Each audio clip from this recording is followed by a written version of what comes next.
Welcome to the DeliverX delivery process. Here's a step-by-step guide on how to receive and deliver orders successfully.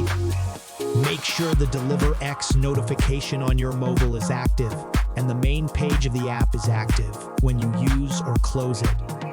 When you receive a delivery notification, review the order within 30 seconds before accepting it. Check the order summary to see if the charges have been paid and who paid them. Once you accept the order, press the icon to get the sender's directions. When you reach the sender's location, collect payment if mentioned in the summary. That payment will be made in cash. Pick up the package and press the picked up icon. Then press the start delivery icon and press on the receiver direction icon. After the receiver has received the package, press the marked delivered icon and wait for the next delivery order. We hope you find this guide helpful and wish you the best of luck with your deliveries.